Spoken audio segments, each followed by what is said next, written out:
Hello everyone, welcome to study shelter. दोस्तों, आज की इस वीडियो में हम लोग क्लास 6 के साइंस पुस्तक के चैप्टर 2 को देखने वाले हैं, जिसका नाम है भोजन में क्या क्या आता है। इस चैप्टर के अंतर्गत सबसे पहले हम लोग इसके फैक्ट को डिस्कस करेंगे और उसके बाद इससे रिलेटेड जो भी इंपॉर्टेंट क्वेश्चन बन सकते हैं उन सभी इंपॉर्टेंट क्वेश्चन को हम लोग 55 प्लस MCQ के थ्रू डिस्कस करेंगे। दोस्तों, ये जो है वीडियो आप लोगों के लिए काफ़ी इंपॉर्टेंट है, क्योंकि आपको मालूम होगा कि आपका जो बिहार शिक्षक बहाली का एग्ज़ाम है उसमें 15 से 20 क्वेश्चन जो है आपके साइंस के आने वाले हैं, और वो सारे क्वेश्चन जो है वो आपका NCERT और BTC के ऊपर बेस्ड होगा। तो वैसे में ये काफ़ी इंपॉर्टेंट हो जाता है, इसलिए आपको ये सीरीज को फॉलो करना चाहिए। और इस सीरीज में आपको क्लास 6 से लेके 10 तक के सारे BTC की पुस्तक को करवाया जाएगा। चैप्टर बाई चैप्टर हम लोग जो है जैसे जैसे आगे बढ़ेंगे वैसे वैसे इसको क्लासेज को भी हम लोग करते जाएंगे। अभी क्लास 6 का एक चैप्टर हो चुका है, चैप्टर 1, आज चैप्टर 2 है। तो आइए हम लोग डिस्कस करते हैं इसको, चैप्टर 2 को। चैप्टर 2 का जो नाम है वो है भोजन में क्या क्या आता है। इस चैप्टर में मेनली बताया गया है, इन सारे टॉपिक को बताया गया है और इन सारे को हम लोग अच्छे से डिस्कस करेंगे। अगर बात करें भोजन की, भोजन है क्या, ये बताने की ज़रूरत हमें नहीं लगता कि किसी को है, क्योंकि भोजन एक ऐसा चीज़ है, चाहे वो जीव हो, जंतु हो, पौधे हो, सभी के लिए ज़रूरी है। जिस तरीके से गाड़ी का पहिया चलता है, पहिए को चलाने के लिए वो फ्यूल की ज़रूरत होती है, वैसे ही हमारे जो जीवन है या जीव जंतु का जो जीवन है उसको चलाने के लिए जो है भोजन की ज़रूरत पड़ती है। यहाँ पे हम लोग जो है जीव जंतु की नहीं लेकिन मानव के भोजन के बारे में ज़रूर डिस्कस करेंगे कि जो मानव का भोजन है उसमें वो कौन कौन से एलिमेंट है जिसकी ज़रूरत पड़ती है और उनके हेल्थ के लिए वो ज़रूरी होता है। अगर हम लोग बात करें इस भोजन की, तो इसे जो है इसमें 3 टाइप की चीज़ें हमें प्राप्त होती है। एक अगर बात करें एनर्जी के लिहाज से, एक जो होता है जो हमें एनर्जी देता है। दूसरा जो हमें डेवलप करने में हेल्प करता है, मतलब जो टूटे हुए सेल है उनको जो जोड़ने में जो है वो हेल्प करता है और हमारा डेवलपमेंट होता है, अर्थात हमारी वृद्धि के लिए ज़रूरी होता है। तीसरा होता है जो हमें रोगाणुओं से दूर बचाता है, ठीक है, तो अर्थात हमें बीमार होने से बचाता है, वो हमारे इम्यूनिटी सिस्टम को मजबूत करता है। तो ये 3 टाइप के एलिमेंट जो है वो हमारे भोजन में पाए जाते हैं और इन तीनों चीज़ों को हम लोग डिस्कस करेंगे।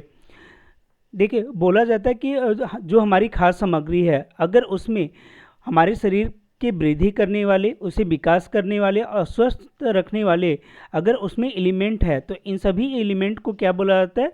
पोषक तत्व, अर्थात न्यूट्रिएंट्स। और इसी पोषक तत्व में जो है कौन कौन सी चीज़ें आते हैं? तो कार्बोहाइड्रेट आता है, प्रोटीन आता है, वसा, विटामिन और खनिज लवण, ये सारी चीज़ें जो है वो हमारे पोषक तत्वों के अंतर्गत आते हैं। इसके बाद जो है कुछ और चीज़ें की ज़रूरत पड़ती है, जैसे रेशा, रेशा या फिर फाइबर भी इसे बोलते हैं। इसके अलावा जल, ये भी हमारे शरीर के लिए काफ़ी आवश्यक होता है। तो इन सभी चीज़ों के मिश्रण से ही जो है हमारा पूरा भोजन की सामग्री कंप्लीट होती है। देखो, इन सभी का अलग अलग यूज होता है, जैसे अभी मैंने डिस्कस किया कि भोजन में 3 चीज़ें जो है, तो इन्हीं तीनों चीज़ जो मैं अगर बात करें तो जो कार्बोहाइड्रेट होता है, कार्बोहाइड्रेट और वसा, ये 2 जो है वो हमारे एनर्जी के लिए रिस्पॉन्सिबल होते हैं, इनसे जो है हमें एनर्जी मिलता है। तो उसी के बारे में यहाँ बताया गया है कि कार्बोहाइड्रेट जो हमारे भोजन में एक मंड या स्टार्च होता है उससे जो है हमें एनर्जी प्राप्त होता है, ठीक है। फैट से भी एनर्जी मिलता, और जो प्रोटीन होता है, प्रोटीन की ज़रूरत पड़ती है हमारे शरीर की वृद्धि के लिए और हमें स्वस्थ रखने के लिए। किसकी ज़रूरत पड़ती है? प्रोटीन की। और विटामिन जो है, विटामिन का ज़रूरत पड़ता है हमारे शरीर की रक्षा करने के लिए। तो और इसके अलावा जो हमारे खनिज लवण है, खनिज लवण का काम होता है जो रिएक्शन है बॉडी में, वो रिएक्शन को जो है मेंटेन रखने के लिए, ठीक है। तो इन सभी चीज़ों को हम लोग एक बाई एक करके देखते हैं और उनसे रिलेटेड क्वेश्चन को भी डिस्कस करेंगे। सबसे पहले बात करते हैं कार्बोहाइड्रेट की। देखिए, कार्बोहाइड्रेट होता क्या है? तो बोला जाता है कि कार्बन, हाइड्रोजन और ऑक्सीजन, इन तीनों का जो है एक अनुपातिक यौगिक, वो हमारा कार्बोहाइड्रेट है, ठीक है। कार्बोहाइड्रेट क्या है, एक कार्बनिक यौगिक है जिसमें 3 तत्व होते हैं, कार्बन, हाइड्रोजन और ऑक्सीजन। एक बार जो है वो बीपीएससी ने पूछा था कि यूरिया में कौन कौन से तत्व पाए जाते हैं। ठीक है, तो इस टाइप का क्वेश्चन यहाँ भी बन सकता है कि कार्बोहाइड्रेट में कौन कौन से तत्व पाए जाते हैं, और इन तत्वों का जो एक अनुपात है वो भी हम लोग देख लेते हैं। जनरली जो कार्बोहाइड्रेट है उसका एक जनरल फार्मूला है जिसे हम लोग बोलते हैं CnH2nOn। ठीक है, और ये जो है 1:1 के रेशियो में होता है। वो कैसे हम लोग देखते हैं, जैसे ग्लूकोज हो गया या फ्रक्टोज हो गया, इसका जो केमिकल फार्मूला होता है वो होता है C6H12O6। ठीक है, तो यहाँ पे आप देख सकते हैं ये 1, 2 और 1 इस रेशियो में जो है ये मौजूद है। ठीक है, उसी टाइप से जो माल्टोज होता है, माल्टोज का जो केमिकल फार्मूला होता है वो होता है C12H22 और O1112, C12H22O11 इस टाइप का जो है। तो इस टाइप से जो इसका जो रेशियो है वो 1:1 के रेशियो में आ जाता है। तो इसलिए और ये पूछा भी गया है बहुत सारे एग्जाम में कि कार्बोहाइड्रेट में कार्बन, हाइड्रोजन और ऑक्सीजन का अनुपात क्या होता है, तो 1:1 आप इसे याद रखिएगा। अच्छा, यहाँ पे बता दें माल्टोज जो है उससे वो उसका जो फार्मूला होता है वही जो है शुगर का ही फार्मूला होता है, C12H22 और O11। ठीक है, अब बात कर लेते हैं कि कार्बोहाइड्रेट का टाइप कितना होता है। तो कार्बोहाइड्रेट का 3 टाइप होता है, और ये हम लोग जो है इसे ज़्यादा डिस्कस नहीं करेंगे। जो हायर के क्लासेज है वहाँ पे आपको ये दोबारा से आएगा और वहाँ पे हम लोग इसे डिटेल में डिस्कस कर लेंगे। बस अभी जान लेते हैं कि कार्बोहाइड्रेट के कौन कौन से एग्जाम्पल हैं, और उसी एग्जाम्पल को हम लोग 3 टाइप में देख लेते हैं। जैसे एक बांटा गया मोनोसेक्राइड में, जिसमें ग्लूकोज, ग्लैक्टोज और फ्रुक्टोज आते हैं, ये सिंपल कार्बोहाइड्रेट होते हैं। और जो डाई कार्बोहाइड्रेट होते हैं वो क्या होता है कि यही जो मोनोसेक्राइड है वो 2 जुड़ के जो है वो डाइसेक्राइड बन जाता है। जैसे 2 ग्लूकोज जुड़ने के बाद जो है वो आपका माल्टोज बन जाता है। और पॉलीसेक्राइड क्या है कि ग्लूकोज की लंबी श्रृंखला के जुड़ने के बाद जो है ये ग्लाइकोजेन या स्टार्च या काइटिन बनते हैं। तो आपको बस याद रखना है कि ये सारे जो है स्टार्च हो गया, ग्लाइकोजेन हो गया, काइटिन हो गया, ये सारे क्या है वो कार्बोहाइड्रेट के एक एग्जाम्पल है। ठीक है, या उसके एक टाइप्स है। अब बात करते हैं यहाँ पे जो दिया है उसे एक बार देख लेते हैं। बोला गया कि कार्बोहाइड्रेट जो है वो हमारे शरीर की ऊर्जा प्रदान करने का कार्य करता है। ठीक है, देखिए हमारा जो शरीर का एनर्जी है वो लगभग 50 to 75% जो है वो कार्बोहाइड्रेट के कारण ही उसकी एनर्जी की पूर्ति होती है। बाकी का जो है वो उसमें वसा का काफ़ी अहम रोल होता है। लगभग 20% के आसपास जो है वो वसा से हमारा एनर्जी पूरा होता है। और यहाँ पे देख सकते लिखा हुआ है कार्बोहाइड्रेट की तुलना में वसा से हमें अधिक ऊर्जा प्राप्त होती है। ये बात कर रहा है प्रति ग्राम जो ऊर्जा है वो हमें वसा से ज़्यादा मिलता है। और ऐसे अगर देखा जाए तो हम लोग कार्बोहाइड्रेट से हम लोग के बॉडी में ज़्यादा एनर्जी हम लोग लेते हैं। ठीक है, अब फिर बोला गया कि वसा और कार्बोहाइड्रेट का जो भोजन है, युक्त जो भोजन है उसे बोला जाता है ऊर्जा देने वाला भोजन। अभी इस टाइप का जो लाइन दिया हुआ रहता है ना BTVC या NCERT में, उस लाइन को जो है बिल्कुल आप लाइन बाय लाइन अगर पढ़ो तो काफ़ी कुछ आपको जानने को मिल जाएगा। अब इसी को जो लिखा हुआ है ना ऊर्जा देने वाला भोजन, इसी को अब वो दूसरे लाइन में करके और आपको क्वेश्चन बना के दे दिया जाएगा, जैसे हम लोग आगे अभी डिस्कस करने वाले हैं। लेकिन उसके पहले इसके सोर्सेज देख लेते हैं कि चलो ठीक है, एनर्जी तो हमें कार्बोहाइड्रेट से मिल गया, लेकिन हम लोग क्या खाएंगे तो हमें ये कार्बोहाइड्रेट प्राप्त होगा। तो डेली के जो भी चीज़ें, चाहे गेहूं हो, चावल हो, बाजरा हो, मक्का हो, इन सारी चीज़ों में जो है आपका कार्बोहाइड्रेट पाया जाता है। तो कार्बोहाइड्रेट एक कॉमन है जो आपका लगभग सारे जो खाद्य पदार्थ है उसमें पाया जाता है। अब देखो उसी से रिलेटेड एक क्वेश्चन है कि आलू में उपस्थित होता है मंड, प्रोटीन, वसा या खनिज लवण। तो मंड में जो है वो एक कार्बोहाइड्रेट का टाइप है, और तो इसका सही आंसर हो जाएगा कि आलू में उपस्थित होता है मंड। प्रोटीन और वसा और खनिज लवण जो है इसमें नहीं पाया जाता। फिर अगला है घोंघा रोग किसकी कमी से होता है। देखो एक्चुअली क्या है कि ये सारा जो क्वेश्चन है वो बुक के अंत में दिया हुआ था, तो मैंने सोचा कि एक बार पहले इसे देख लेते हैं, उसके बाद फिर बाकी टॉपिक के जो है क्वेश्चन को देख लेंगे जो मैंने क्रिएट किया है। तो फिर घेंघा रोग के बारे में बोला गया कि घेंघा रोग किसकी कमी से होता है। तो घेंघा रोग जो है वो होता है आयोडीन की कमी के कारण। अगला है रुक्षांश के मुख्य स्रोत क्या हैं। देखो एक चीज़ हम लोगों ने इधर पढ़ा था, रेशा। रेशा या फाइबर, इसी का जो दूसरा नाम है वो है रुक्षांश। ठीक है, तो इस टाइप का जो वर्ड दिया होता है ना वो एनसीईआरटी में, उसे हम लोग को ज़्यादा अच्छे से ध्यान रखना होता है, क्योंकि होता ये है कि एग्ज़ाम में फाइबर की जगह या रेशा की जगह पे इसी शब्द का वो यूज कर देगा, और अगर हम लोग इससे रूबरू नहीं हो रखे होंगे तो फिर वहाँ पे हमें जो है परेशानी हो सकती है। तो रुक्षांश के मुख्य स्रोत क्या हैं, चावल, बेसन, जल या ताज़े फल और सब्जियाँ। तो इसका सही आंसर हो जाएगा ताज़े फल और सब्जियाँ। अगला है भोजन में मंड परीक्षण के दौरान टिंचर आयोडीन के हल्के घोल की कुछ बूंदे मिलाने पे खाद्य पदार्थ का रंग बदल जाता है। तो वो रंग जो है चेंज होने के बाद किस टाइप का होता है, नीला, काला या नीला या काला या इनमें से कोई नहीं।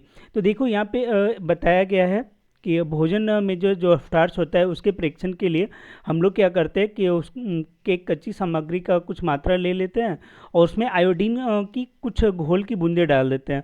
उसके कारण होता ये है कि उसका रंग चेंज हो जाता है, और वो रंग चेंज कैसा होता है, वो नीला या काला हो जाता है। ठीक है, जो कि बताता है कि मंड वहाँ पे उपस्थिति है, अर्थात वहाँ पे स्टार्च उपस्थित है।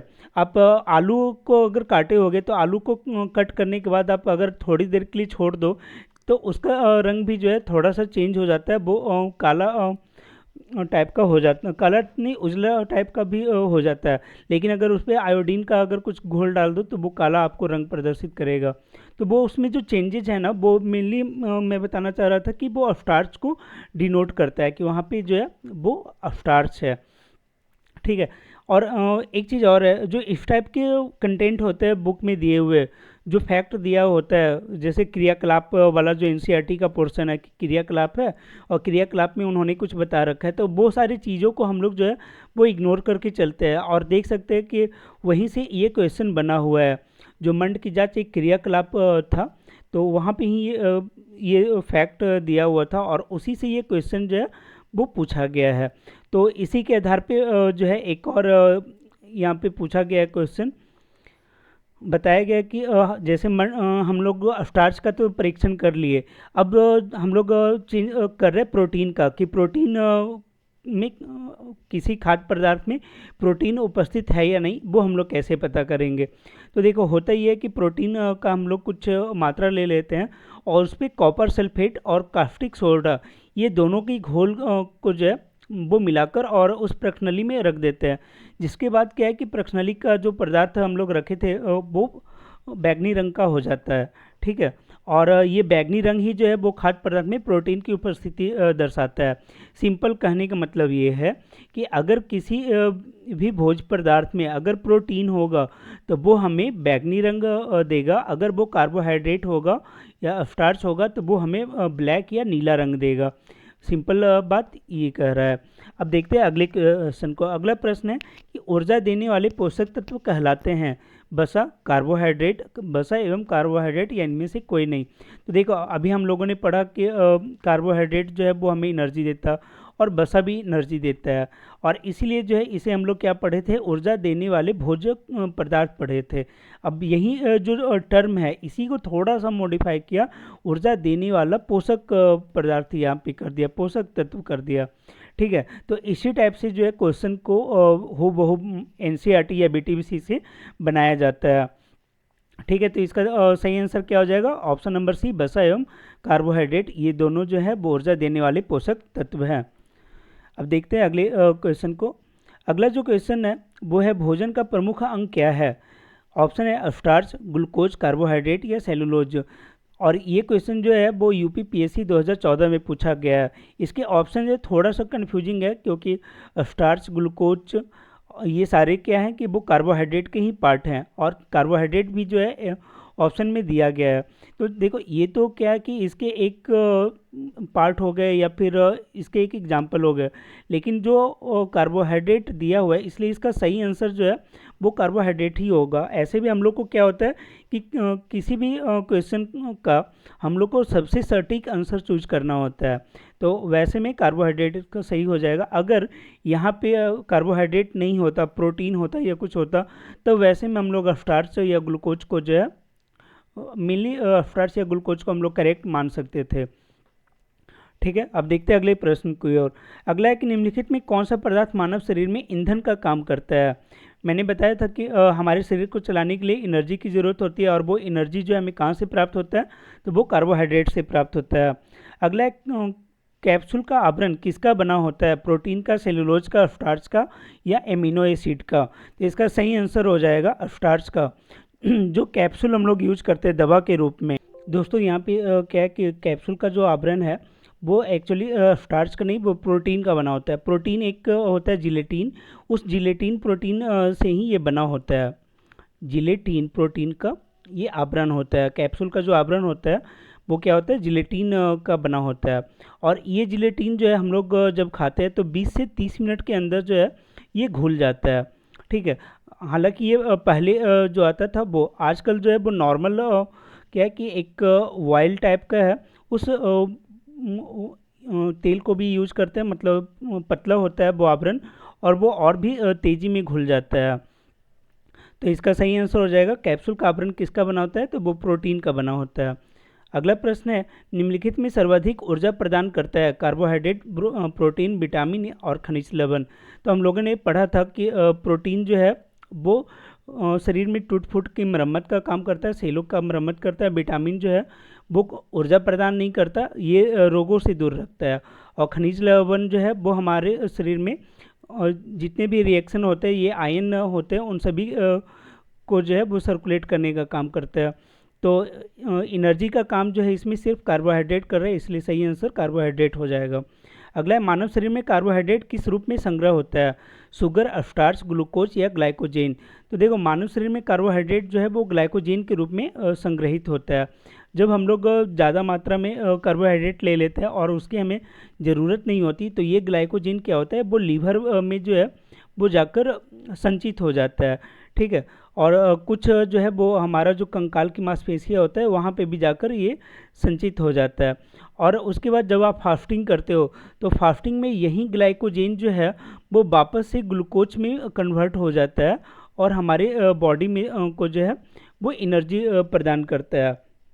इसलिए भी बोला जाता है कि वीक में मिनिमम 1 डे फास्टिंग करना चाहिए। उससे होता ये ग्लाइकोजेन का जो परत बनते जा रहा है वो जो है वो टूटता है, और जो है वो एनर्जी जो जमा हुआ है वो हमें वापस मिलता है। तो उसका एक साइंटिफिक रीज़न भी है फास्टिंग का। अब आगे देखते हैं, बोला जा रहा है एथलीट को निम्न में किससे जल्दी और ज़्यादा ऊर्जा मिलती है, वसा, विटामिन, प्रोटीन या कार्बोहाइड्रेट। तो देखो एनर्जी का यहाँ पे 2 सोर्सेज है, एक वसा और एक कार्बोहाइड्रेट। लेकिन वसा क्या है ना कि इसे टूटने में ज़्यादा टाइम लगता है। ऐसे ये जो है 1 ग्राम में लगभग 9 कैलोरी ये देता है। ठीक है, और जो कार्बोहाइड्रेट है, अगर हम लोग 1 ग्राम ले रहे हैं तो इससे हम लोग को लगभग 4 कैलोरी मिल रहा है। तो ज़्यादा मात्रा तो कार्बोहाइड्रेट का है, लेकिन यहाँ पूछा गया जल्दी देगा, तो जल्दी के लिए हम लोग कार्बोहाइड्रेट यूज करते हैं। ऐसे भी आप वो एडवर्टाइजमेंट देखते होंगे इंस्टेंट एनर्जी का, ग्लूकोज का जो है एडवर्टाइजमेंट, तो वो ग्लूकोज क्या है, ग्लूकोज जो है वो कार्बोहाइड्रेट ही है। ठीक है, तो इंस्टेंट एनर्जी के लिए जो है वो एथलीट को ग्लूकोज दिया जाता है। तो इसका सही आंसर हो जाएगा कार्बोहाइड्रेट। अगला जो है वो है फैट। तो फैट के बारे में क्या है कि ये हमें एनर्जी प्रोवाइड कराता है। कार्बोहाइड्रेट के अलावा कौन एक वसा है जो हमें एनर्जी देता है, और ये वसा होता कहाँ पे, तो हमारी त्वचा के नीचे ये जमा होता है, जिसके कारण क्या है कि हमारा जो कोमल जो हड्डियां हैं बहुत जगह की, उन्हें जो है वो चोट लगने से ये सुरक्षा प्रदान करता है। इसके अलावा क्या है कि हमारे बॉडी का जो टेम्परेचर है, उस बॉडी टेम्परेचर को भी जो है ये मेंटेन रखने का काम करता है, ताकि जो है हमारा बॉडी का टेम्परेचर वो लो ना हो, और उससे जो है वो मतलब बाहर नहीं जाने देता टेम्परेचर को। इसकी एक ये भी खासियत है। और ऐसे भी आप वो पढ़े होंगे कि जो बर्फीले क्षेत्र में रहने वाले जीव जंतु हैं, उनका जो क्या होता है कि बॉडी है वहाँ पे मांस उन लोग का ज़्यादा होता है। तो वही है, वो फैट ज़्यादा होने के कारण जो है उन लोग को ठंड कम लगता है, और उनके बॉडी का जो अंदर का टेम्परेचर है वो जो है मेंटेन रहता है। तो फैट की एक ये खासियत है। देखो यहाँ पे जो क्वेश्चन पूछे जाते हैं ना, वो इसके मेनली यूजेस से पूछे जाते हैं कि वसा का जो है वो कार्य क्या है, उसके कार्य से पूछा जाता है। तो इसलिए इसको आप याद रखिएगा। अगर हम इसके सोर्सेज की बात करें कि कहाँ कहाँ से हमें जो है फैट मिलता है, तो जितने भी आप तेल देख रहे हो, रिफाइन देख रहे हो, वो सारे क्या है, वो हमारा फैट है। ठीक है, वो सारा फैट होता है। सूरजमुखी का तेल और नारियल, सरसों और सोयाबीन, ये सारे क्या होते हैं, फैट होते हैं। अब एक और इससे रिलेटेड इम्पॉर्टेंट है कि जनरली क्या होता है कि फैट जो है वो हमारा सॉलिड में होता है। 20 डिग्री टेम्परेचर पे क्या है कि ये सॉलिड में होता। आप अगर घी को देखो तो घी क्या होता है, वो आपका 20 डिग्री में जो है वो सॉलिड में रहता है ना। वहीं आप अगर 20 डिग्री पे ही आप ऑयल को देखो तो वो भी है, तो क्या सरसों का तेल क्या एक फैट का सोर्स ही है, लेकिन वो क्या है कि वो लिक्विड फॉर्म में है। तो बोला जाता है कि अगर फैट 20 डिग्री टेम्परेचर पे लिक्विड फॉर्म में है तो उसे हम लोग तेल कहेंगे। ठीक है, ये चीज़ भी आप याद रखिएगा। और अगर इसके बारे में पूछ दिए, जैसे कार्बोहाइड्रेट के बारे में मैंने बताया था कि वो जो है कार्बन, हाइड्रोजन और ऑक्सीजन से मिलके बना होता है, उसी टाइप से जो है फैट भी जो है वो कार्बन, हाइड्रोजन और ऑक्सीजन से मिलके बना होता है। तो ये भी आप ध्यान रखिएगा। आगे बताया जा रहा है प्रोटीन के बारे में। तो प्रोटीन जो है इस सब का प्रयोग, इस वर्ड का प्रयोग सबसे पहले किसने किया था, तो जे बर्जीलियस नामक जो वैज्ञानिक है उन्होंने सबसे पहले प्रोटीन शब्द का प्रयोग किया था। और प्रोटीन के बारे में बोला जाता है कि ये जो एक नाइट्रोजन युक्त पदार्थ है, और ये बना क्या चीज़ से होता है, तो ये एमिनो एसिड से बना होता है। और हमारे शरीर में जो है वो 20 टाइप के एमिनो एसिड की ज़रूरत होती है प्रोटीन निर्माण के लिए। और ये 20 जो एमिनो एसिड का हमें नीड होता है, उसमें 10 एमिनो एसिड ऐसे होते हैं जो कि हमारे बॉडी में पहले से मौजूद होते हैं, और 10 ऐसे एमिनो एसिड होते हैं जिसके लिए जो है हमें बाहर से प्रोटीन लेने की ज़रूरत पड़ती है। और ठीक है, और ये जब प्रोटीन लेते हैं तब जो है इनकी ज़रूरतें पूरी होती है। और इनका कार्य क्या होता है, तो ये हमारे शरीर में जो सेल की टूट फूट है उनकी मरम्मत करने का कार्य करते हैं, और शरीर की वृद्धि का काम करते हैं और स्वस्थ भी रखते हैं। अब देखते हैं इसके सोर्सेज के बारे में। तो इसका सोर्सेज जो है वो दो टाइप का हम लोग यहाँ पे देख सकते हैं। एक है जो कि जंतु के द्वारा हमें मिल रहा है प्रोटीन, जैसे मछली के द्वारा, दूध के द्वारा, मांस में, पनीर, फिर अंडा, ये सारे में भी जो है वो प्रोटीन मौजूद होता है। अगर बात करें दूध में, तो दूध में आपको मालूम होगा केसीन नामक एक प्रोटीन पाया जाता है। ठीक है, इसके अलावा अगर बात करें पादप की, अर्थात पौधे से प्राप्त होने वाले प्रोटीन की, तो जितने भी दाल हैं, चना दाल हो, मूंग हो, तुअर हो, राजमा हो, सोयाबीन हो, मटर हो, ये सभी क्या है कि वो प्रोटीन के हाई सोर्सेज है। अगर सबसे ज़्यादा बात किया जाए तो सोयाबीन जो है सबसे ज़्यादा प्रचुर मात्रा में वो प्रोटीन प्राप्त होता है। अब इसी से रिलेटेड क्वेश्चन को देख लेते हैं। पहला है कि निम्नलिखित में कौन सा वसा का कार्य नहीं है। ठीक है, तो पूछा गया, पहला है ऑप्शन कि शरीर को परिश्रम के समय ऊर्जा प्रदान करता है, शरीर के कोमल अंगों की बाहरी आघातों से रक्षा करता है, तीसरा है शरीर के तापक्रम को नियंत्रित करता है, और फोर्थ है शरीर को बीमारियों से रक्षा करता है। तो देखो यहाँ पे हम लोग जानते हैं कि शरीर को बीमारियों से रक्षा करने का कार्य जो है वो हमारा विटामिन का होता है। ठीक है, तो ये तो ऐसे ही गलत हो जाएगा। अब बाकी के है कि ये जो एनर्जी देता है, सही है। ये कोमल अंगों को बाहरी आघात से बचाता है, ये भी सही है। ये बॉडी के टेम्परेचर को मेंटेन रखने का कार्य करता है, तो ये भी सही है। तो इसलिए इसका सही आंसर हो जाएगा ऑप्शन डी, क्योंकि पूछा जा रहा है कौन सा कार्य नहीं है। अगला है कि एक गिलास पानी पीने से कितनी कैलोरी मिलती है, 0, 15, 25, 30। ये काफ़ी ट्रिकी क्वेश्चन है। हमने आपको स्टार्टिंग में ही बताया था कि दो चीज़ें जो है वो हमें एनर्जी देती है, एक है हमारा कार्बोहाइड्रेट और दूसरा है फैट। इन दो के अलावा जो है बाकी हमारा विटामिन हो गया या फिर जल हो गया, इन सब के द्वारा जो हमें एनर्जी नहीं मिलता। थोड़ा बहुत एनर्जी प्रोटीन से मिलता है, लेकिन हम लोग उसको भी नेगलेक्ट करके चलते हैं कि वो हमें एनर्जी नहीं देता है। ठीक है। तो आप याद रखिएगा कि कार्बोहाइड्रेट और फैट ये दोनों एनर्जी के सोर्सेज है, इसके अलावा और कोई नहीं। और इससे रिलेटेड बहुत ज़्यादा आपको क्वेश्चन देखने को मिलेंगे। तो एक गिलास अगर हम लोग पानी पी रहे हैं तो उससे क्या है कि हो सकता है उसमें मिनरल्स हो तो मिनरल्स मिल जाएगा, लेकिन हमें एनर्जी नहीं मिलेगा, कैलोरी नहीं मिलेगा। तो इसलिए इसका सही आंसर जो है वो हो जाएगा 0। एक गिलास पानी पीने से 0 कैलोरी हमें मिलती है। अगला है प्रोटीन क्या है। एक प्रकार का विटामिन, एक प्रकार का अम्ल, एक प्रकार का पोषक तत्व, एक प्रकार का फल। तो देखो प्रोटीन तो पोषक तत्व है ही, और साथ ही जो है एक प्रकार का एसिड भी है। हम लोगों ने देखा है कि प्रोटीन क्या है, वो एमिनो एसिड से बना होता है।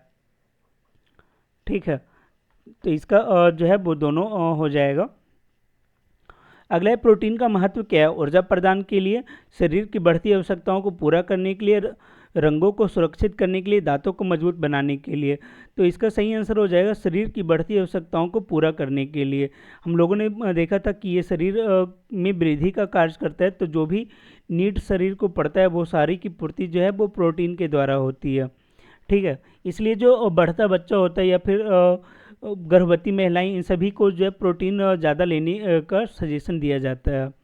अगला है निम्नलिखित में कौन सा खाद्य पदार्थ सबसे अच्छा प्रोटीन का स्रोत है। फल, दूध और दूध से बने उत्पाद, मक्खन और तेल, मिठाई और नमकीन। तो इसका सही आंसर हो जाएगा आपका दूध और दूध से बने उत्पाद। मैंने अभी बताया था कि दूध में जो है वो केसीन नामक एक प्रोटीन होता है, और उस के कारण जो है दूध काफ़ी एक अच्छा सोर्स माना जाता है प्रोटीन का। इसके अलावा एक और दूध में पाया जाता है प्रोटीन, उसका नाम होता है वे नामक एक और प्रोटीन जो है वो दूध में पाया जाता है। उसे मट्ठा भी बोलते हैं, मतलब हिंदी में उसे मट्ठा बोलते हैं, और इंग्लिश में उसे जो है वो वे बोलते हैं।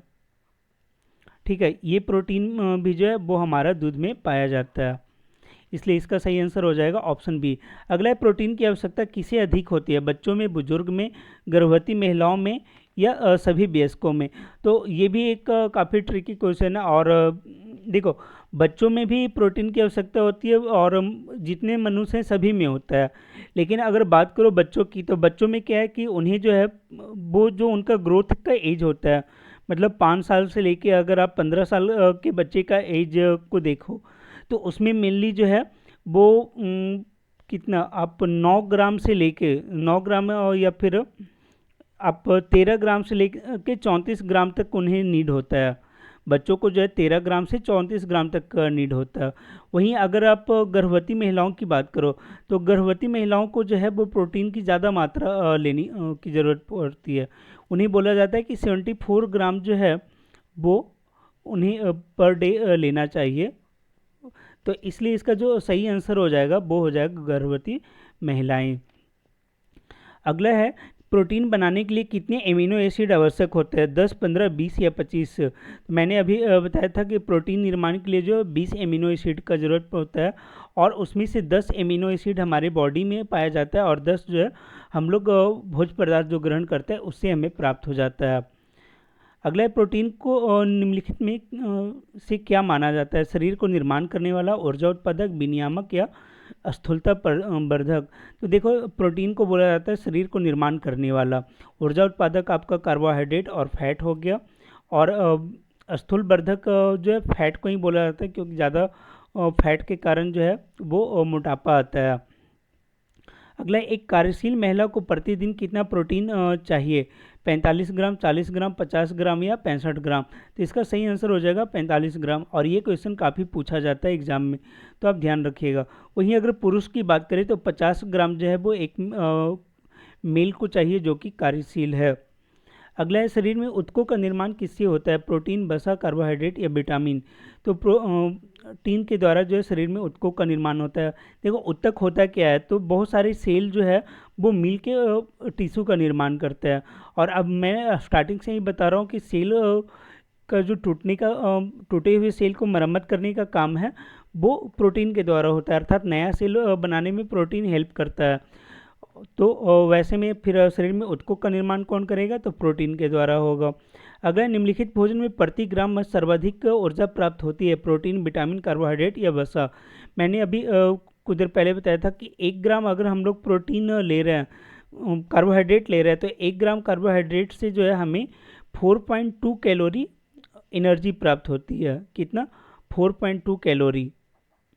वहीं अगर हम लोग 1 ग्राम फैट ले रहे हैं तो उस 1 ग्राम फैट से जो है वो 9 कैलोरी जो है वो हमें मिल रहा है एनर्जी।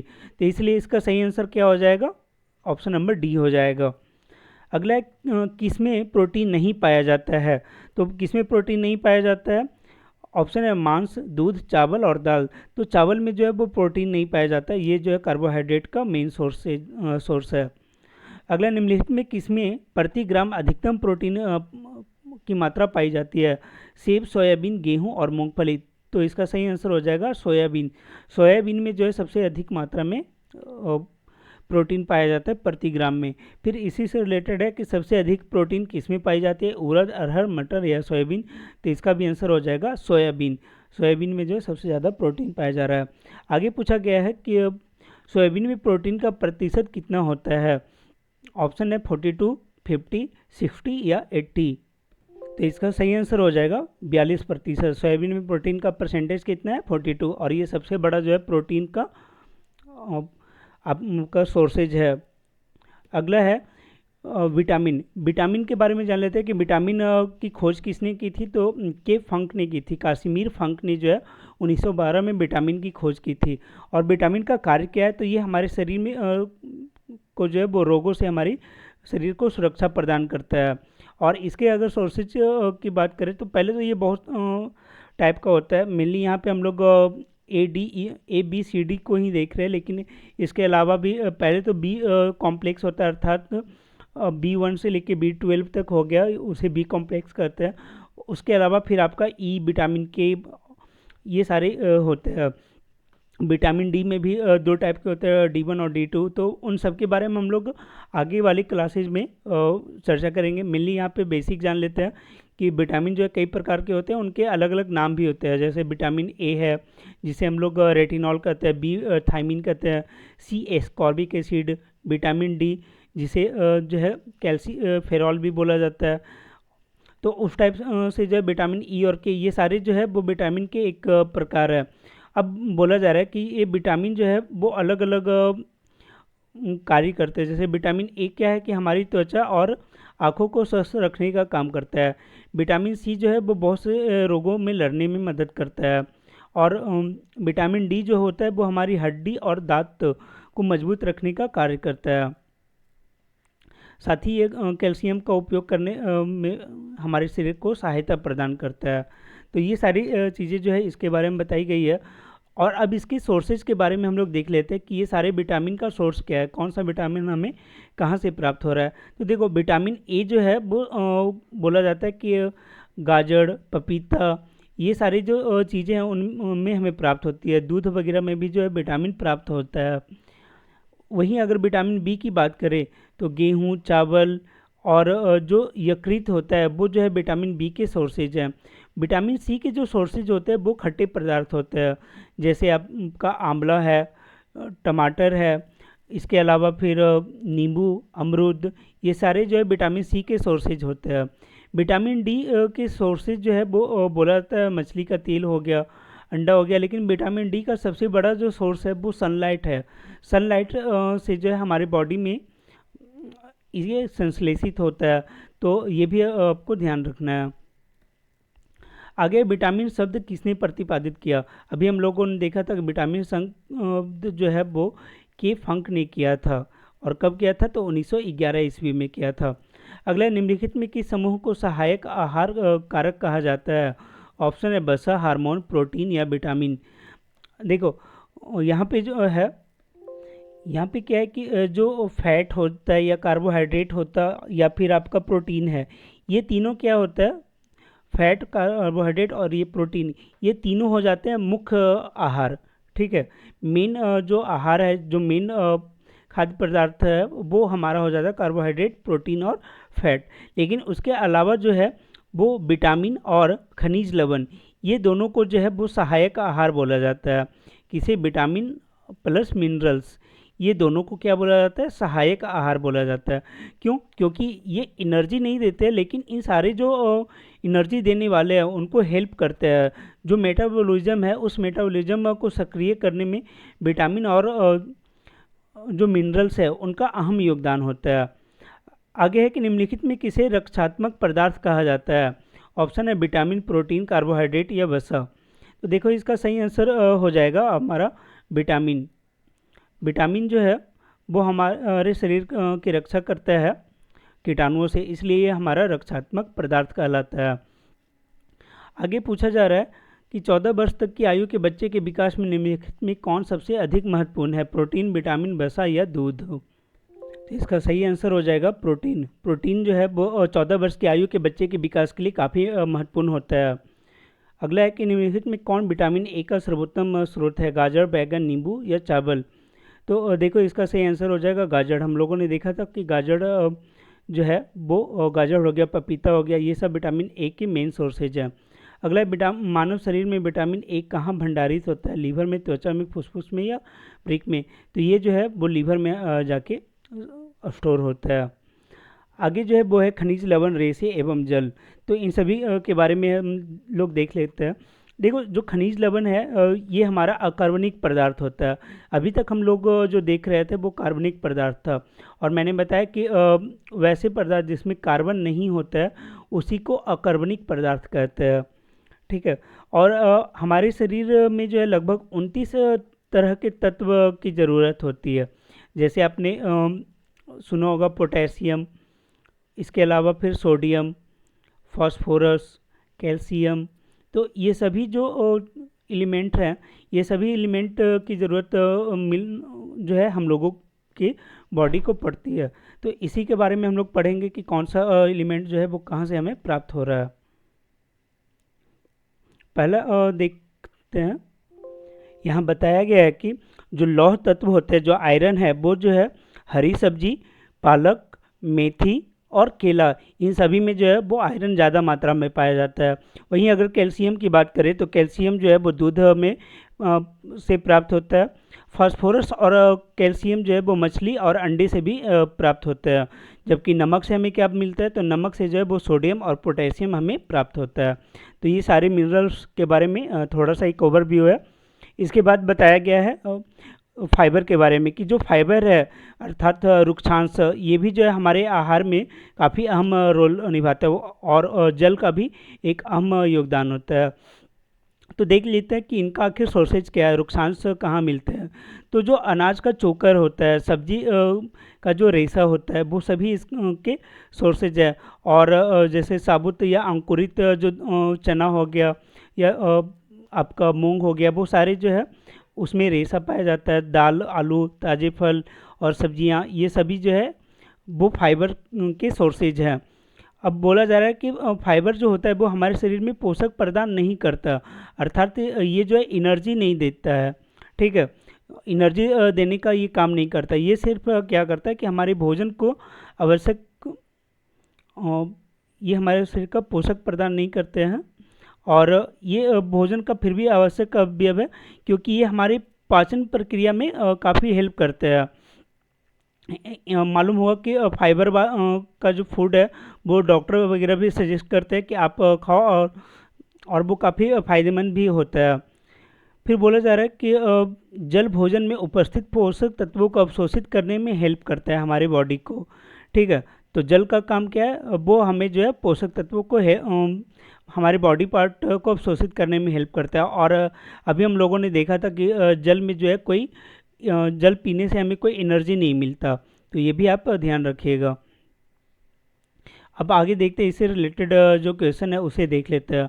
बोला जा रहा है कि आयोडीन युक्त नमक उपयोगी होता है क्योंकि वह पाचन बढ़ाते हैं, रोगों के लिए प्रतिरोध वृद्धि करते हैं, थायराइड ग्रंथि का नियंत्रण करते हैं, या उपयुक्त सभी।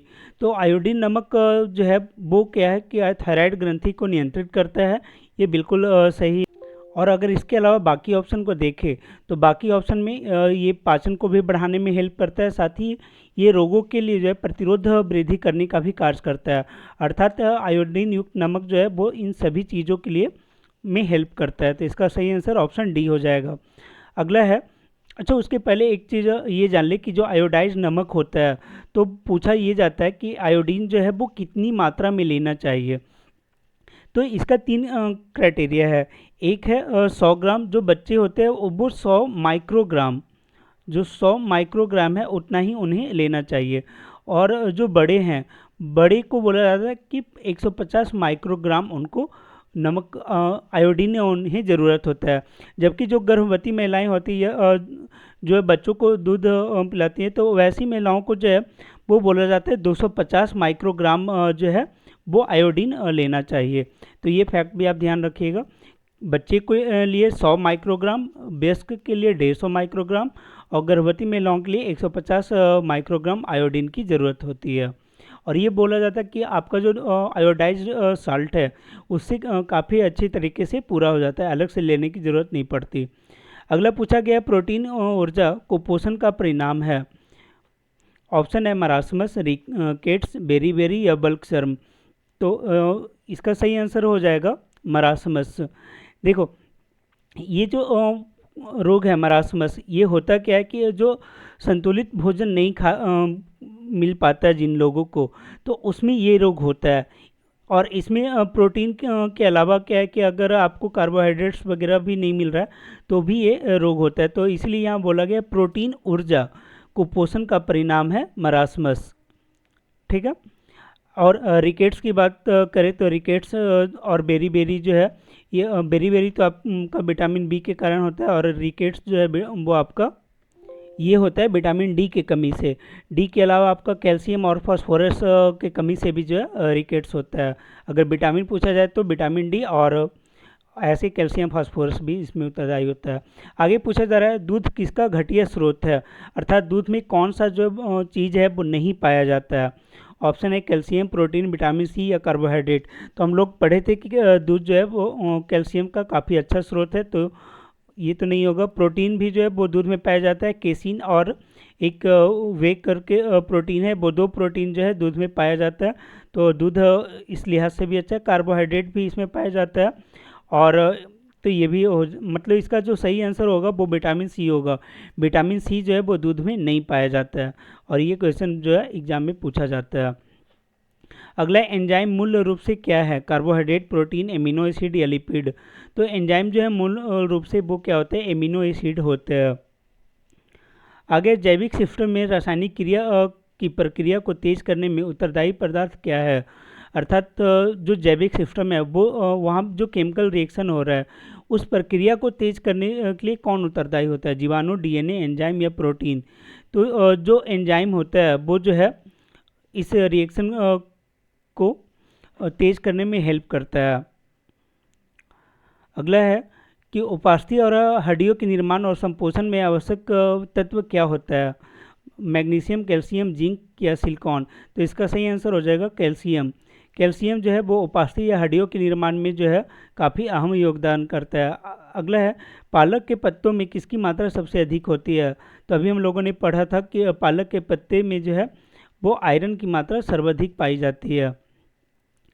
और आपको मालूम होना चाहिए कि आयरन की कमी से जो है वो एनीमिया नामक रोग होता है। एनीमिया नामक जो है वो रोग होता है। अगला, निम्नलिखित में कौन सा खाद्य पदार्थ लोहे का सर्वोत्तम स्रोत है, सेब, चावल, नारंगी, गेहूँ। तो देखो, गेहूँ जो है वो कार्बोहाइड्रेट का हो गया, नारंगी वो खट्टा पदार्थ है, वो विटामिन सी का हो जाता है। चावल जो है ये भी आपका कार्बोहाइड्रेट का सोर्स है, और इसका सही आंसर होगा सेब। सेब को भी बोला जाता है कि ये इसमें आयरन काफ़ी मात्रा में पाया जाता है। तो इसका सही आंसर ऑप्शन ए हो जाएगा। आगे है कि बच्चों में अंगों की अस्थियां मुड़ जाती है यदि उनमें कमी होती है, विटामिन ए की, बी1 की, विटामिन डी की या ई की। तो विटामिन डी की कमी से जो है बच्चे के अंग की जो अस्थियां मतलब जो हड्डियां होती है वो कमज़ोर होकर मुड़ जाती हैं।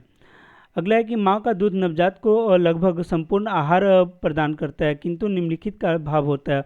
बोला जाता है कि माँ का जो दूध है वो नवजात के लिए संपूर्ण आहार है, लेकिन फिर भी उसमें किस चीज़ की कमी होती है, आयरन, कैल्शियम, मैग्नीशियम या पोटेशियम। तो उसमें आयरन की कमी पाई जाती है। अगला है, हमारे शरीर में जल का लगभग कितना प्रतिशत भाग विद्यमान होता है।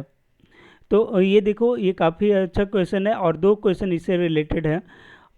पहला वो बोल रहा है कि कितना परसेंट भाग हमारे बॉडी में होता है, 65, 75, 50 या 80। तो इसका सही आंसर हो जाएगा 65। 65 से लेके 70% तक हमारे बॉडी में जो है वो पानी की मात्रा पाई जाती है। ठीक है। और दूसरा जो है वो है हमारे शरीर के भार का अधिकतर हिस्सा निम्नलिखित से बना होता है, हड्डियों से, पानी से, अंगों से या त्वचा से। तो इसका सही आंसर हो जाएगा पानी से। आप ही सोचो, अगर हमारा टोटल वेट है और उस टोटल वेट का अगर 65 to 70% अगर पानी ही है, तो हमारा जो वेट है वो वेट किसके कारण है, तो वो पानी के कारण ही है। और ये क्वेश्चन जो है वो पटना हाईकोर्ट का जो एग्ज़ाम हुआ है 2023 में असिस्टेंट का, उसमें पूछा गया था। आगे इसमें बताया गया है और संतुलित आहार के बारे में। अभी तक हम लोगों ने ये देखा कि कौन कौन से चीज़ें जो है वो हमें ज़रूरी है हमारे भोजन के लिए। और अगर सोचो, अगर ये चीज़ें अगर हम लोग बैलेंस वे में लेते हैं, तभी जो है हम लोग उसका सही तरीके से यूज कर पा रहे हैं। बैलेंस वे में कहने का मतलब कि ना ही उन पोषक तत्वों की ज़्यादा मात्रा लेना है, ना ही कम, उनका एक बैलेंस में होना चाहिए। साथ ही पर्याप्त मात्रा में वृक्षांश और जल भी होना चाहिए। और वैसे आहार को ही जो है संतुलित आहार कहा जाता है। मतलब ये कि जो हम लोग खाना खाते हैं उस खाने में जो है जो पोषक तत्व है, कार्बोहाइड्रेट, फैट, प्रोटीन, विटामिन, वो सारी चीज़ के साथ साथ खनिज लवण और वृक्षांश और जल की भी अगर हम लोग पर्याप्त मात्रा ले रहे हैं, तो वैसे भोजन को जो है संतुलित आहार कहा जाता है। अब बात है ये है कि अगर ये संतुलित आहार ना मिले तो क्या होगा। तो संतुलित आहार नहीं मिलने के कारण क्या है कि पोषक पदार्थ नहीं मिल पाते, तो उस स्थिति में कुपोषण का शिकार हो जाता है। पोषण का क्या उल्टा हो जाएगा, कुपोषण, अर्थात वो चीज़ें, पोषण वाली चीज़ें जो है इन्हें नहीं मिल रही है। ठीक है। तो इसी से रिलेटेड कुछ क्वेश्चन है वो हम लोग देख लेते हैं। पहले तो ये पूछा गया कि गोल्डन चावल एक प्राइमरी सोर्स है विटामिन ए का, B12 का, विटामिन सी का या विटामिन डी का। तो इसका सही आंसर हो जाएगा विटामिन ए। जो गोल्डन राइस होता है वो विटामिन ए का सोर्स माना जाता है। देखो, जो गोल्डन राइस होता है वो क्या है, एक जेनेटिकली मॉडिफाइड राइस है। जो नॉर्मल राइस है उसमें क्या होता है कि विटामिन वगैरह की कमी होता ही नहीं है, वो मेनली कार्बोहाइड्रेट होता है। और जो है ज़्यादातर लोगों के पास भोजन के रूप में जो है वो चावल ही है। तो ऐसे में क्या हुआ कि गोल्डन राइस का कॉन्सेप्ट जो है वो USA में आया और उन्होंने दो प्रजातियों को मिला के एक राइस तैयार किया जिसमें विटामिन ए की भी मात्रा मौजूद हो। तो उसी को जो है गोल्डन राइस बोला जाता है और इसमें विटामिन ए की मात्रा मौजूद होती है। और बोला जाता है कि बचपन में जो विटामिन ए की कमी होती है वो उसे पूरा करने में गोल्डन राइस अभी तक अहम योगदान दिया है। आगे पूछा जा रहा है अस्कर्बी रोग किसकी कमी से होता है, विटामिन B, A, D या C। तो विटामिन C की कमी से जो है अस्कर्बी रोग होता है। आगे पूछा जा रहा है कठोर परिश्रम करने वाले पुरुष की दैनिक ऊर्जा की आवश्यकता कितनी होती है, 3000 किलो कैलोरी, 47,000, 4000 किलो कैलोरी या फिर 6000 किलो कैलोरी। तो इसका सही आंसर हो जाएगा 4000 किलो कैलोरी जो है वो एक कठोर परिश्रम करने वाले व्यक्ति की होती है। अगला है मानव शरीर में इन्फेक्शन रोकने के लिए कौन सा विटामिन मदद करता है, विटामिन A, B, C। तो इसका सही आंसर हो जाएगा विटामिन C। विटामिन C जो है वो इन्फेक्शन रोकने में मदद करता है। आपको मालूम होगा कि ये जो है रोग प्रतिरोधक होता है। और आपको ये भी मालूम चाहिए कि इसका जो नाम है वो है एस्कॉर्बिक एसिड। इसका क्या नाम है, तो एस्कॉर्बिक एसिड जो है वो विटामिन C का नाम है। तो वो भी आप याद रखिएगा। और ये क्या इन्फेक्शन रोकने में हेल्प करता है। आगे बोला जा रहा है कि छिली हुई सब्जियों को धोने से कौन सा विटामिन निकल जाता है। ऑप्शन है विटामिन A, C, D या E। तो आपको एक चीज़ बताना भूल गया, विटामिन को जो है वो दो भागों में बांटा जाता है उसकी घुलनशीलता के आधार पे। एक होता है विटामिन जो कि जल में घुल जाए और दूसरा होता है जो कि फैट में घुल जाए, वसा में घुल जाए। तो जल में घुलने वाले विटामिन कौन से हैं, तो विटामिन B और C जो हैं वो जल में घुल जाते हैं। और बाकी जो है A, D, E और के, ये जो विटामिन है वो फैट में घुलते हैं, जल में नहीं घुलते। अब यहाँ पूछा जा रहा है सब्जियों को धोने से कौन सा विटामिन निकलेगा, तो आप ही समझो कि धोने पे कौन सा विटामिन निकलेगा जो कि जल में घुलनशील हो, तो इसका सही आंसर हो जाएगा यहाँ पे विटामिन सी। ऐसे विटामिन बी और सी दोनों निकलता है। इसके अलावा जो खनिज लवण है, जो घुलनशील खनिज लवण है, वो भी जो है अगर सब्जी को हम छील के उसके बाद धोएं तो वो निकल जाते हैं, इसलिए बोला जाता है सब्जी को छीलने के बाद नहीं धोना चाहिए। आगे है कि छिलका उतार कर यदि सब्जियों को और फलों को धोया जाता है तो ये संभव है कि कुछ विटामिन नष्ट होते हैं, उसी बात को यहाँ पे बताया गया है। और कि कुछ विटामिन नष्ट होते हैं जैसे बी और सी, और कुछ खनिज लवण भी नष्ट हो जाते हैं। ठीक है। अब एक और चीज़ है कि इसी में अगर एक क्वेश्चन पूछ दिया जाए कि वो कौन सा ऐसा विटामिन है जो गर्म करने पे नष्ट हो जाता है, तो उसका भी आंसर होगा विटामिन सी। विटामिन सी एक ऐसा है जो कि तापमान बढ़ाने पे ये नष्ट हो जाता। ठीक है, बस इतना आप याद रखो कि खट्टी चीज़ जो है वो ज़्यादा गर्मी में क्या ख़राब हो जाता है, तो वही चीज़ है कि पकाने पे विटामिन सी गर्मी से नष्ट हो जाता है। अब देखो बहुत सारे विटामिन अलग अलग विटामिन की कमी से जो है ना वो अलग अलग रोग होते हैं, और इससे जो है क्वेश्चन हमेशा बनते ही रहता है, तो इसलिए इसको याद रखना है। जैसे विटामिन ए की कमी से तौंधी होता है, vitamin B beriberi, vitamin C scurvy, vitamin D rickets. Calcium की कमी से क्या होता है कि हड्डियां और दांत जो है वो कमज़ोर होते हैं। आयोडीन की कमी से जो है वो घेंघा नामक रोग होता है। वही लौह की कमी से जो है वो अल्क रक्त ये जो है होता है, या फिर इसी को एनीमिया भी कहा जाता है। तो ये आप याद रखिएगा। इसे क्या है कभी कभी मैच करने के लिए भी दे देता है, ABCD दे के, और इधर जो है आपको बोलेगा मैच कीजिए। या फिर एक और चीज़ होता है कि इसका जो केमिकल नेम है वो केमिकल नेम दे देगा।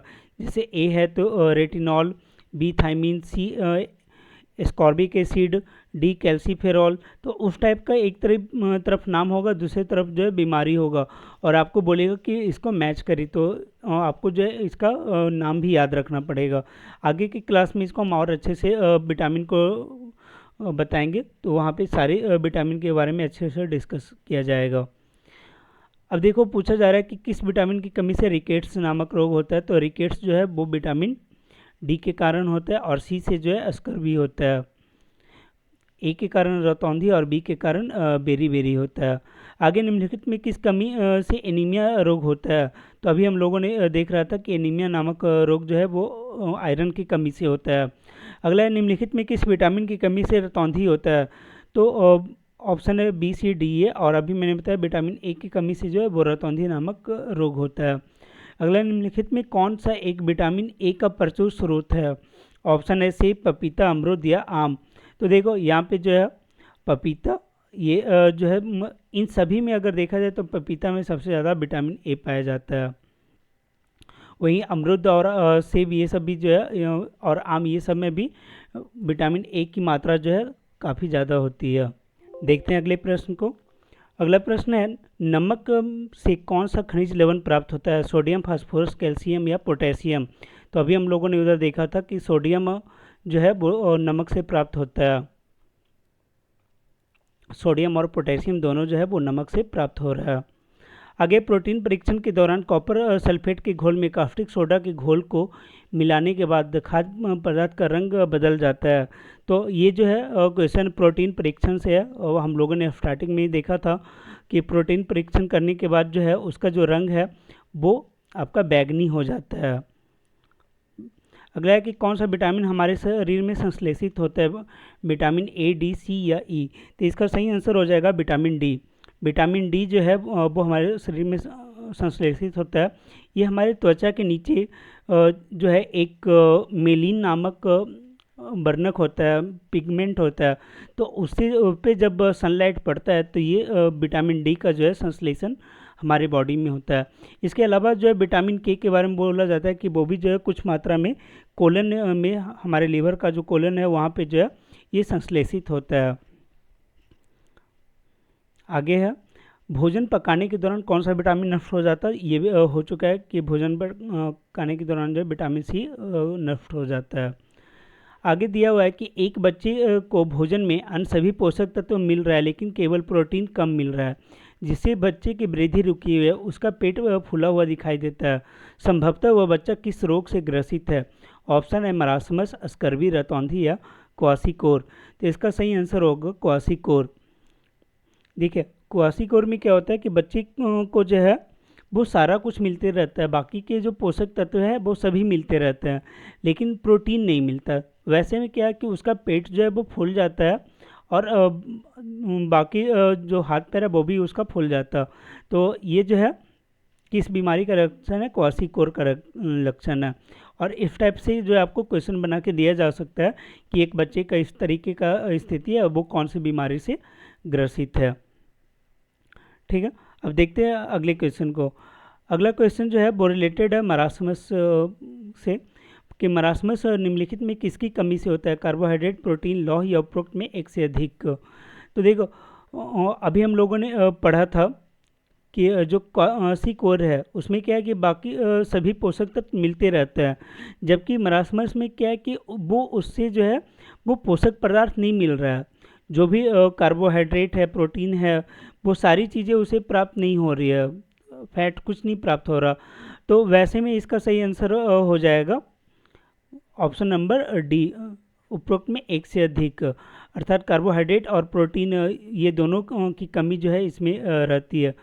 यहाँ पे दिया हुआ है कि वो यह जो रोग है इसे सूखा रोग भी बोलते हैं, कि मरासमस रोग का जो मरीज है उन बच्चों को होता है जिन्हें संतुलित भोजन नहीं मिल पाता, अर्थात कम भोजन मिलने से बच्चों में यह रोग होता है। तो थोड़ा सा डिफरेंस है इन दोनों बीमारी में, क्वासिकोर और मरासमस में। क्वासिकोर में क्या है कि उसमें सिर्फ प्रोटीन की कमी से वो रोग होता है, और ये जो है वो क्या है कि बस भोजन नहीं मिल रहा जिसके कारण उसे जो है ये बीमारी है, मरासमस नामक रोग हुआ है।